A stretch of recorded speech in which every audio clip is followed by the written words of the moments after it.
আসসালামু আলাইকুম বন্ধুরা। আজকে আমরা এমন একটা বাচ্চা মেয়ের ব্যাপারে কথা বলতে যাচ্ছি যে কিনা ছোটবেলায় তার মায়ের কাছ থেকে শোনা গল্পগুলোর উপরে এতটাই বিশ্বাস করত যে সে একদিন চাঁদ পর্যন্ত পৌঁছে যায়, কারণ তার মা তাকে চাঁদের দেশের গল্প শুনিয়েছিল। বাচ্চাটা এই কাজটা করে শুধুমাত্র তার বাবাকে এটা বিশ্বাস করাতে যে এই দুনিয়াতে এখনও সত্যিকারের ভালোবাসা বেঁচে আছে। তো চলুন অপেক্ষা না করে সরাসরি গল্পতে চলে যাই। গল্পের শুরুতে আমরা একটা ছোট্ট পরিবারকে দেখতে পাই, যেখানে ফিফি নামের একটা ছোট্ট বাচ্চা রয়েছে।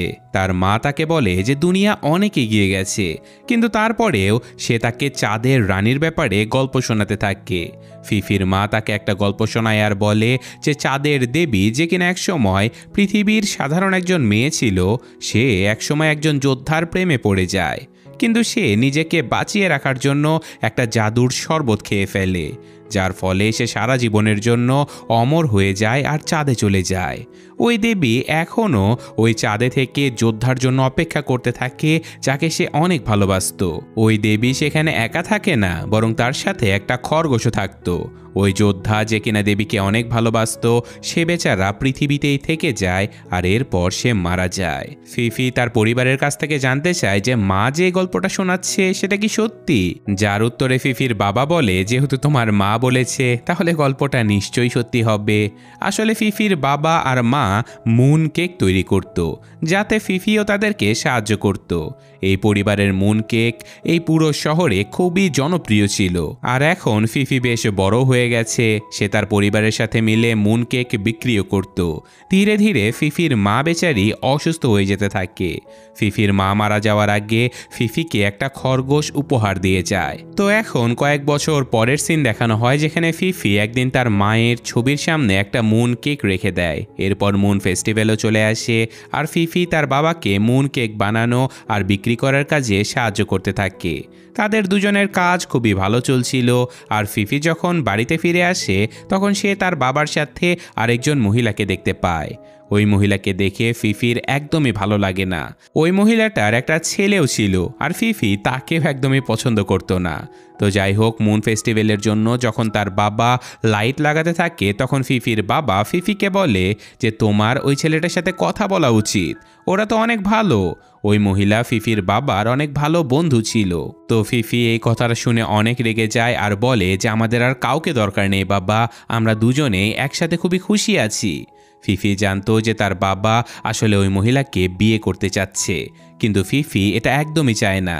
আর এতক্ষণে সেখানে পরিবারের সকল মেম্বারেরা চলে এসেছে, যারা মুন ফেস্টিভ্যাল সেলিব্রেট করতে এসেছিল। আর তাদের সাথে ওই মহিলাটাও চলে আসে, যে কিনা ফিফির বাবার বন্ধু ছিল। আর এখন তারা সবাই ডিনার করার জন্য টেবিলে বসে পড়ে, আর পরিবারের সবাই একসাথে অনেক আনন্দ করতে করতে ডিনার করতে থাকে। কিন্তু ফিফির ধ্যান সব সময়ের জন্য তার বাবার দিকেই ছিল। সে দেখতে পায় যে ওই মহিলা কিভাবে তার বাবার সাথে এসে এসে কথা বলছে, আর এইসব ব্যাপার ফিফির একদমই পছন্দ হয় না। এই মহিলাটা ফিফির সাথেও কথা বলার চেষ্টা করে, আর সে জিজ্ঞাসা করে যে তোমার বাবা বলেছে তুমি নাকি চাঁদের দেবীর সঙ্গে দেখা করতে চাও। তো এরপর পুরো পরিবারটায় চাঁদের দেবীর ব্যাপারে গল্প করতে শুরু করে দেয়। পরিবারের সবারই এই ব্যাপারে আলাদা আলাদা মতামত ছিল, তবে বেশিরভাগ লোকই মনে করত যে এটা আসলে বাচ্চাদের বোঝানোর জন্য একটা গল্প মাত্র। কিন্তু ফিফি সবাইকে বোঝায় যে না, এটা কোনো গল্প না, এটা একদম সত্যি। এমনকি এই কথাটা আমার বাবাও জানে, আমার বাবাই বলেছে যে মা সত্যি বলেছিল। এই সব কিছু বলে সে চাঁদের কাছে গিয়ে বলে যে দেখো বাবা, তুমি ওই খরগোশটা দেখতে পাচ্ছ তাই না? তখন ফিফির বাবা সবার সামনে কিছুই বলে না। তো যাই হোক, ফিফি ওখান থেকে উঠে তার ঘরের দিকে যেতে থাকে। আর এখানে যে ছেলেটা এসেছিল ওর নাম ছিল চিন। সে ফিফিকে বলে যে তোমার বাবা আর আমার মা জলদি বিয়ে করতে যাচ্ছে, তাই এখন আমার এইসব দুষ্টুমি তোমার অভ্যাসে পরিণত করে নিতে হবে, তোমাকে সহ্য করতে হবে। এই কথা শুনে ফিফি প্রচণ্ড কষ্ট পায়, আর সে ঘরে এসে প্রচণ্ড কান্নাকাটি করতে থাকে। সে বলতে থাকে যে সব কিছু আগের মতো কেন হতে পারে না, আমার মা মারা গেছে বলে সবাই আমার মাকে ভুলে যাচ্ছে, ওরা তো চাঁদের দেবীকেও বিশ্বাস করে না। সে বলে যদি আমার বাবা ওই দেবীর উপরে আরও একবার বিশ্বাস করতে শুরু করে তাহলে সে ওই মহিলাকে কখনো বিয়ে করবে না। সে শুধুমাত্র আমার মাকে ভালোবাসবে যেমন চাঁদের দেবী ওই যোদ্ধাকে ভালোবাসে। তো এখন সে তার রুম থেকে চাঁদের দিকে তাকায় আর তখন সে দেখতে পায় যে তার খরগোশটা রুম থেকে বাইরে চলে এসেছে, যেটা তার মা মৃত্যুর আগে থেকে দিয়েছিল। তো এই কারণে সেও রুম থেকে বাইরে চলে আসে আর সে ওই আকাশের চাঁদের দিকে তাকিয়ে কথা বলতে থাকে যে কিভাবে সে তার বাবাকে বিশ্বাস করাবে যে ওই দেবী এখনও চাঁদের উপরেই রয়েছে। ওই দেবী আসলে তার জন্য অপেক্ষা করছে যাকে সে ভালোবাসে, অর্থাৎ সেই যোদ্ধা। কিন্তু ফিফি একা একা আকাশের চাঁদে যাবেটা কিভাবে, কারণ চাঁদ তো এই দুনিয়া থেকে অনেক দূরে। তার মনে হয় যে এখন হয়তো তার একটা রকেট বানানো উচিত। এই কারণে সে রকেট বানানোর জন্য রিসার্চ করার কাজে লেগে পড়ে। সে রোজ কিছু না কিছু জিনিস অর্ডার করতে থাকে আর সারাক্ষণ রকেট বানানোর জন্য বিভিন্ন এক্সপেরিমেন্ট করতে থাকে। কিন্তু ফিফির কোনো এক্সপেরিমেন্টই সাকসেসফুল হয় না। তো একদিন সে যখন ক্লাসরুমে বসেছিল তখন তার এক্সপেরিমেন্টটা তার ক্লাস টিচার দেখে ফেলে। কিন্তু এই সব কিছুর মধ্যে ফিফি সেখানে একটা ছবি দেখতে পায় আর ওই পিকচারটা থেকেই ফিফির মাথায় একটা আইডিয়া চলে আসে, যার পর ফিফি এমন একটা রকেট বানিয়ে ফেলে যেটা হয়তো সাকসেসফুল হতেও পারে। সে সকল জিনিসপত্র নিয়ে তার খরগোশটাকে নিয়ে ওই রকেটে বসতে চলে যায়। তো রকেটে বসার আগে চিনও ফিফিকে দেখে ফেলে, কিন্তু রকেট স্টার্ট করার পরে রকেটটা খুবই স্লো চলতে থাকে। তবে কিছুক্ষণ পরেই সেই রকেট স্পিডে চলে আসে আর খুব দ্রুত চাঁদের দিকে এগিয়ে যেতে থাকে। আর এরপর আমরা জানতে পারি যে ওই রকেটের ভেতরে অলরেডি চীনও ঢুকে পড়েছে। উপরে যাওয়ার পরে রকেটের ফিউল শেষ হয়ে যায় আর এই কারণে রকেটটা আকাশ থেকে নিচে পড়তে থাকে। কিন্তু ঠিক তখনই একটা তীব্র আলো রকেটটাকে নিজের দিকে টেনে নিয়ে যেতে থাকে। আর এই সময় চাঁদের ক্রিয়েচারেরাও এদেরকে দেখে ফেলে আর এই জন্তুগুলো রকেটের সাথে খেলতে থাকে। কিন্তু এত সব কিছুর পরেও রকেটটা ঠিকই চাঁদ পর্যন্ত পৌঁছে যায়। এরপর ওই জন্তুরা ফিফি আর চিনকে উঠিয়ে নিয়ে আরেকটা জায়গায় যেতে থাকে যেখানে খুবই বড় আর সুন্দর একটা ক্যাসেল ছিল। এই সময় এখানে কথা বলতে পারা মুন ক্রিয়েচারেরা চলে আসে। তো ভেতরে আসার পরে তারা দেবীকে দেখতে পায় আর ফিফি দেবীকে দেখে এতটাই বেশি এক্সাইটেড হয়ে যায় যে সে দেবীকে গিয়ে জড়িয়ে ধরে। দেবী তাকে জিজ্ঞাসা করে, তুমি যখন এখানে এসেই পড়েছো তো আমার জন্য কি এনেছো? ফিফি বলে যে আমাকে মাফ করে দেবেন, আমি তো আপনার জন্য কিছুই আনতে পারিনি, কিন্তু আসলে আমার আপনার একটা সাহায্য দরকার। আমার আপনার সাথে একটা ছবি তুলতে হবে যেটা আমি আমার বাবাকে দেখাতে পারবো, যাতে করে আমার বাবা আপনার উপরে বিশ্বাস করতে পারে। তো এইসব কথা শুনে দেবী ফিফির সঙ্গে একটা ছবি তুলেও ফেলে, কিন্তু সে ওই ছবিটা ফিফিকে দিতে রাজি হয় না। সে বলে যে যতক্ষণ না তুমি আমার জন্য আমার উপহার নিয়ে আসবে ততক্ষণ আমি তোমাকে এই ছবিটা দেব না। ওই দেবী বলে যে আমার উপহারটা এই চাঁদের উপরেই রয়েছে যেটা তুমি তোমার সাথে এনেছো। এরপর ফিফি সেখানে থাকা মুন চিকেনদের সাথে গিফটটা আনার জন্য চলে যায়, কিন্তু চীন ওখানেই থেকে যায় আর চীনের সাথে ফিফির খরগোশটাও ওখানেই রয়ে গিয়েছিল।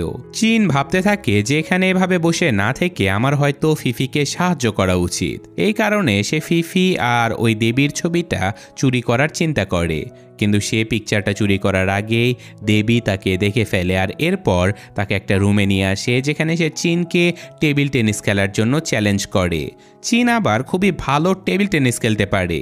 তো প্রথমে দেবী খুব ভালোভাবে জিতে যেতে থাকে, কিন্তু শেষমেশ চীন দেবীকে হারিয়ে জিতে যায়। এই সময় দেবী চীনকে ওই রুমের ভেতরে বন্ধ করে দেয় আর বাইরে আসার পরে দেবী অঝরে কান্না করতে থাকে।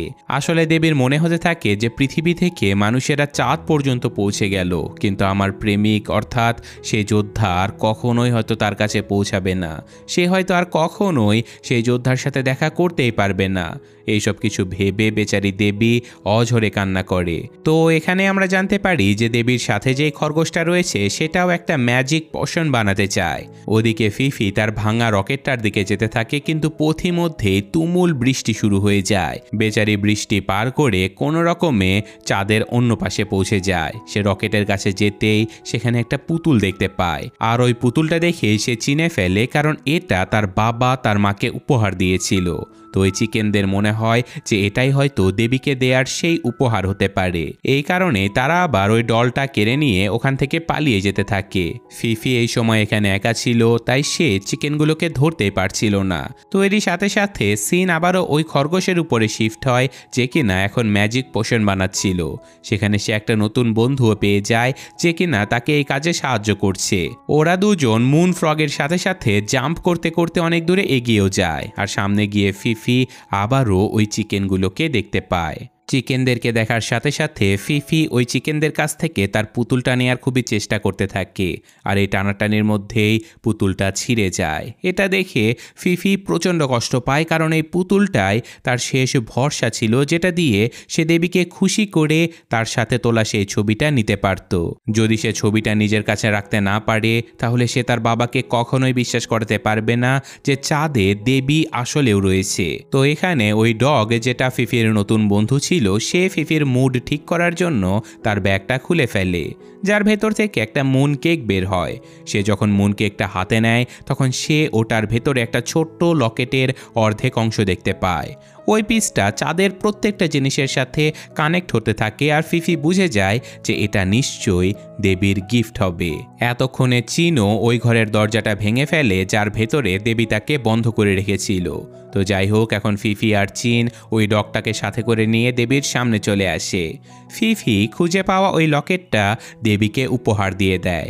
দেবী সেটাকে নিজের পরা লকেটের সাথে জুড়ে দেয়, আর তার সাথে থাকা খরগোশটা যে ম্যাজিক পোশনটা বানাচ্ছিল সেটা তার উপরে ছিটিয়ে দেয়, যার ফলে সে হয় পৃথিবীতে যেতে পারবে, অথবা সে যাকে পছন্দ করে তাকে এখানে নিয়ে আসতে পারবে। এরপরে দেবী আরও একটা জায়গাতে পৌঁছে যায়, যেখানে চারিদিকে সবুজ আর সবুজ ছিল। সাথে ওই দেবীর সামনে সেই যোদ্ধাটাও ছিল, যাকে সে অনেক ভালোবাসত।